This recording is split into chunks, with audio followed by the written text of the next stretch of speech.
The Haunting of Willow Creek. Deep in the heart of the forest stood an old decrepit cabin known as Willow Creek. Locals whispered tales of eerie lights and strange noises emanating from it, but none dared to venture close. It was said that the spirits of those who perished in the cabin still roamed its halls, seeking solace. One stormy night, a group of friends decided to test their courage by spending the night at Willow Creek. As they approached, the wind howled through the trees and the cabin seemed to loom menacingly against the dark sky. Undeterred, they pushed open the creaking door and stepped inside. The air inside was thick with the scent of decay and dampness. Their flashlights flickered, casting long, sinister shadows on the walls. Suddenly, a cold draft swept through the room, extinguishing their lights. Panic set in, but they managed to relight their flashlights, their hands trembling. In the dim light, they noticed an old tattered journal on a dusty table. Curiosity got the better of them, and they began to read. The journal belonged to a man named Jonathan, who had lived in the cabin decades ago. His entries spoke of mysterious occurrences, strange dreams, and an ever-present feeling of being watched.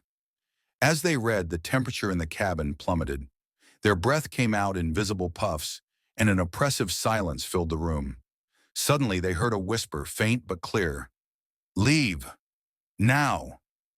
Terrified, they decided to leave, but the door wouldn't budge. It was as if an invisible force was holding it shut. The whispers grew louder, more insistent, echoing through the cabin. Shadows seemed to move and shift, taking on ghastly forms. One of the friends, Sarah, screamed as she felt a cold hand brush against her shoulder. She turned to see nothing but empty air. The friends huddled together, their fear palpable. They realized they were not alone in the cabin. The spirits of Willow Creek were very much real. Desperation took hold, and they began to search for another way out. In the kitchen, they found a hidden door leading to a basement. With no other option, they descended into the darkness.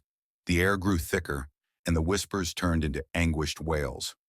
In the basement, they discovered a makeshift altar with strange symbols carved into the walls. The journal had mentioned Jonathan's desperate attempt to communicate with the spirits, to free them from their torment. It seemed he had failed, and now the spirits sought revenge. With a final surge of strength, they forced open a basement window and crawled out into the stormy night. They ran through the forest, not daring to look back. The cabin seemed to watch them, its dark windows like eyes filled with malevolent intent. From that night on, none of them spoke of Willow Creek again.